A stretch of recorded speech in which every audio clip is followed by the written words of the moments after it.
اور اسی طرح یورپین یونین کے اندر جو قرارداد پاکستان کے خلاف پاس کی گئی ہے وہ اس حکومت کی ایک اور خارجہ پالیسی کی ناکامی ہے۔ وہاں پر 600 کے مقابلے میں صرف 3 ووٹ پڑنے پاکستان کے حق میں ایک بہت بڑا تمانچہ ہے اس حکومت کے لیے۔ اس حکومت کی سفارتکاری کہاں ہے؟ اس حکومت کی خارجہ پالیسی کہاں ہے؟ پے در پے ہر محاذ کے اوپر یہ پاکستان جو کہ ایک ایٹمی طاقت ہے، پاکستان جس کا ایک بین الاقوامی مقام ہے، اس کو irrelevant کری جا رہے ہیں۔ اس سے پہلے کشمیر کے مسئلے پر یہ UN ہیومن رائٹس کمیشن میں 17 ووٹ اکٹھے نہیں کر سکے تھے کہ وہاں پہ قرارداد پیش ہو سکے۔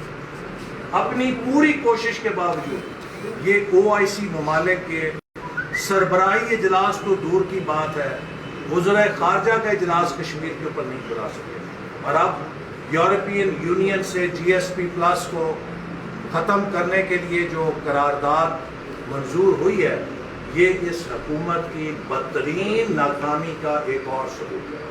چاہے خارجہ محاذ ہو، چاہے معاشی محاذ ہو، چاہے داخلی گورننس کا اور داخلی استحکام کا محاذ ہو، ہر شعبے میں یہ حکومت پٹ چکی ہے۔ اس حکومت کا ایک ایک دن پاکستان پہ اور 22 کروڑ عوام پہ بھاری ہے۔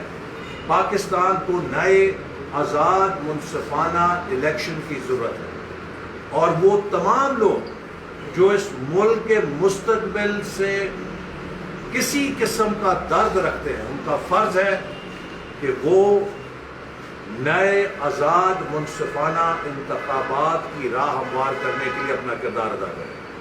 اور میں PTI کے بھی اراکین اسمبلی جو اپنے دل میں اس ملک کا درد رکھتے ہیں، جو اس ملک کے عوام کا درد رکھتے ہیں، ان سے اپیل کروں گا کہ اب وقت آ گیا ہے کہ آپ بھی فیصلہ کریں کہ آپ نے عمران نیازی کی نااہلی، ناکامی اور نالائکی کا بوجھ اٹھا کے پاکستان کو مزید نقصان پہنچانا ہے یا آپ نے پاکستان کو بچانا ہے۔ یقیناً ہر کسی کے لیے اپنی پارٹی سے وفاداری، ہر کسی کے لیے اپنے نظریے سے وفاداری مقدم ہے، لیکن اس نظریے اور اس محبت کا یہ تقاضا نہیں ہے کہ آپ اندھی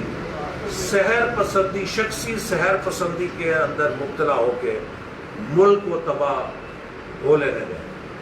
آج پاکستان کے اندر نئے انتخابات کے لیے ہم سب کو مل کر کردار ادا کرنا پڑے گا، اور نئے انتخابات کے لیے جن اصلاحات کی ضرورت ہے اس کے لیے میں حکومت کو اپیل کروں گا کہ اگر آپ سنجیدہ ہیں تو اپنا پیکج الیکشن کمیشن کو بھیجیں، اور الیکشن کمیشن تمام سیاسی جماعتوں کو دعوت دے تاکہ آئندہ انتخابات کی اصلاحات کے لیے قومی اتفاق رائے پیدا ہو، اور جو بھی قومی اتفاق رائے پیدا ہوگا اس کے اوپر اپوزیشن قانون سازی کے لیے تیار ہوگی۔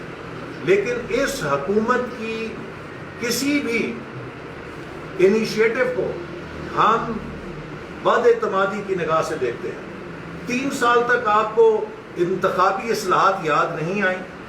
جب ہم نے کمیٹی بنائی ہے کہ 2018 کے انتخابات کی شکایتوں کا ازالہ کیا جائے، اس میں آپ کو انتخابی اصلاحات یاد نہیں آئیں۔ اب جب آپ پے در پے نوشہرہ میں ہار گئے، ڈسکے میں ہار گئے، وزیر آباد میں ہار گئے، بلوچستان میں ہار گئے، سندھ میں ہار گئے، ہر صوبے میں انتخابات ہار رہے ہیں، تو ایک دم آپ کو الیکٹرانک ووٹنگ یاد آ گئی ہے۔ یہ الیکٹرانک ووٹنگ نہیں ہے، یہ الیکٹرانک دھاندلی کا منصوبہ ہے جس کو ہم کامیاب نہیں ہونے دیں گے۔ آپ حکومت کی سرپرستی میں الیکٹرانک مشینیں یا ووٹنگ کے جو فارمولے بنا رہے ہیں، ہم سب جانتے ہیں کہ ان کے پیچھے کیا سازش کار فرما ہے۔ ایک نیا RTS کے دھاندلی کا منصوبہ آپ تیار کر رہے ہیں. جیسے RTS سسٹم سے نتائج بدلے گئے تھے، اسی طرح الیکٹرانک ووٹنگ کا بھی ایک نیا ڈرامہ کھڑا کیا ہے آپ نے، تاکہ اگلے الیکشن میں لیپ ٹاپ کے ذریعے دھاندلی ہو، کہیں دور جانے کی ضرورت نہ ہو. جی ہاں، اب سلیکٹنگ مشینز آپ کے ہاتھ میں ہوں جن سے آپ دھاندلی کر سکیں. امریکہ کی ہر یونیورسٹی میں، اسٹینفورڈ یونیورسٹی میں، MIT میں، یونیورسٹی آف مشیگن میں، بے شمار یونیورسٹیوں میں مقالے لکھے جا چکے ہیں کہ کس طرح الیکٹرانک ووٹنگ مشینیں محفوظ نہیں ہیں. ان کے سافٹ ویئر کے ذریعے کوئی بھی ان کو ہیک کر سکتا ہے یا ان کے اندر بگ ڈالا جا سکتا ہے جس سے نتائج پہ اثر انداز ہوا جا سکتا ہے. آج بھی دنیا میں محفوظ ترین بیلٹنگ کا طریقہ پیپر بیلٹ تصور کیا جاتا ہے. لہذا ہم کسی ایسے فارمولے کو کامیاب نہیں ہونے دیں گے جس میں ٹیکنالوجی کا نام لے کر یہ دھاندلی کا نیا منصوبہ بنا رہے ہیں. اس کا ہم مقابلہ کریں گے، اور اگر انتخابی اصلاحات پہ آپ سنجیدہ ہیں تو ہم آپ کو پیشکش کرتے ہیں کہ اپنی تجاویز آپ الیکشن کمیشن کو بھیجیں. الیکشن کمیشن تمام سیاسی جماعتوں کو بلائے اور قومی اتفاق رائے کے ذریعے انتخابی اصلاحات کے پیکج کو مرتب کیا جائے. لیکن حکومت کی سرپرستی میں جو بھی کام ہوگا وہ مشکوک ہوگا، وہ دھاندلی کا منصوبہ ہوگا، اور ہمیں حکومت کے اوپر اب کوئی اعتماد نہیں ہے، چونکہ حکومت نے ثابت کیا ہے کہ یہ انکلوسیو گورننس نہیں کر سکتے، یہ یکجہتی نہیں قائم کر سکتے، یہ قومی اتفاق رائے نہیں قائم کر سکتے، یہ صرف انتقام لے سکتے ہیں، جھوٹی کارروائیاں کر سکتے ہیں. تو اس لیے حکومت کے ہر منصوبے کے اندر کوئی نہ کوئی چال یا کوئی نہ کوئی ایسا فریب چھپا ہوتا ہے جس سے وہ دھاندلی کا نیا منصوبہ بنا رہی ہوتی ہے. اور آخر میں کراچی کا جو الیکشن ہے اس نے ثابت کر دیا ہے کہ مسلم لیگ نون کی پشت پہ نہ وفاقی حکومت تھی نہ صوبائی حکومت تھی، پھر بھی کراچی کے عوام نے مسلم لیگ نون کو کامیاب کیا، اور 2 گھنٹے کے لیے نتائج رکے، اور اس کے بعد پھر جیسے 2018 میں 600-650 ووٹوں سے ہرایا گیا تھا، اسی طرح 600-650 ووٹوں کا دوبارہ فرق نکل گیا. ہم نے اس کی فورنسک آڈٹ کی درخواست دی ہے، ری کاؤنٹنگ کی درخواست کی ہے، اور ہم امید کو بھی آزما لیا ہے. کراچی نے پیپلز پارٹی کو بھی آزما لیا ہے. اب کی بار کراچی اب مسلم لیگ نون کے ساتھ کھڑا ہے، اور کھڑا ہوگا اس لیے کہ مسلم لیگ نون نے کراچی کو امن دیا، اور مسلم لیگ نون ہی کراچی کو ترقی دے گی.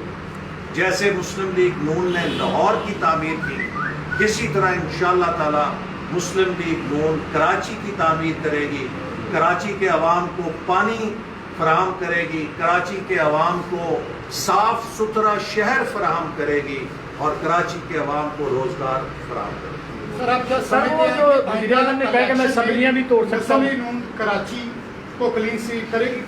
مسلم لیگ نون اگلے الیکشن میں کراچی سے بھی جیتے گی اور سندھ کے اندر سے بھی جیتے گی. اندرون سندھ سے بھی انشاءاللہ تعالی مسلم لیگ نون کی آواز گونجے گی، کیونکہ اندرون سندھ کے عوام بھی اس ترقی کا خواب دیکھ رہے ہیں جو مسلم لیگ نون نے پنجاب میں کر کے دکھائی ہے. اندرون سندھ کے نوجوانوں کو بہترین تعلیم، بہترین صحت اور بہترین روزگار کے مواقع مسلم لیگ نون کے اکنامک پروگرام کے ذریعے ہی مل سکتا ہے. سر وزیر اعظم نے جو کہا ہے کہ میں اسمبلیاں بھی توڑ سکتا ہوں، اس کے حوالے سے یہ کیا یوں کرتا ہے؟ دیکھیے، وزیر اعظم میں کبھی اتنی ہمت نہیں ہوگی کہ وہ اسمبلیاں توڑ سکیں، کیونکہ انہیں معلوم ہے کہ جس دن انہوں نے اسمبلیاں توڑیں اس کے بعد ان کا احتساب ہوگا، اور ان کو نیب کے سامنے پیش ہونا پڑے گا. ان کو چینی مافیا، آٹا مافیا، ڈرگز مافیا اور تیل مافیا اور BRT اور دیگر تمام سکینڈل جو PTI کے ہیں ان کے لیے انہیں بھی اسی طرح جواب ہونا پڑے گا جیسے وہ جھوٹے کیسوں میں ہمیں جیلوں میں بھیجتے تھے. تو لہذا عمران صاحب کی تو پکنک لگی ہوئی ہے, وہ تو سرکاری پکنک کے اوپر ہیں, تو اپنی سرکاری پکنک کیوں ختم کریں گے؟ وہ حکمرانی نہیں کر رہے, فیصلے تو کہیں اور کسی کے اوپر بوجھ پڑا ہوا ہے.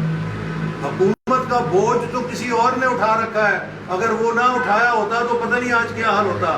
عمران صاحب تو دورے کرتے ہیں, پکنک کرتے ہیں, سرکاری جہازوں کو استعمال کرتے ہیں اور پروٹوکول انجوائے کرتے ہیں. بنی گالا سے PM آفس تک ہیلی کاپٹر کی جو ٹیکسی سروس ہے 60 پیسے فی کلومیٹر کی, اس کی سیر کرتے ہیں. تو ان کا تو یہی کام ہے. سر آپ کا نام بھی ECL میں ڈالنے کا فیصلہ کیا گیا ہے. اور سر سیکنڈلی یہ چیز کہ مسلم لیگ نون کے ساتھ PTI کے کچھ MLA اور MPA روابط میں ہیں, اور نیکسٹ الیکشن میں کیا وہ جو اگر لوگ آتے ہیں تو کیا مسلم لیگ نون ان کا ٹکٹ جاری کرے گی؟ سر آپ کے پاسپورٹ کا ایشو جو تھا وہ دیکھیے, میرا پاسپورٹ پہلے ہی نیب نے اپنی تحویل میں رکھا ہوا ہے, اور پاسپورٹ کے بغیر کوئی بیرون ملک نہیں جا سکتا. تو اب جو ECL پہ نام ڈالنا ہے, مجھے نہیں سمجھ آئی کہ اس کا کیا مقصد ہے.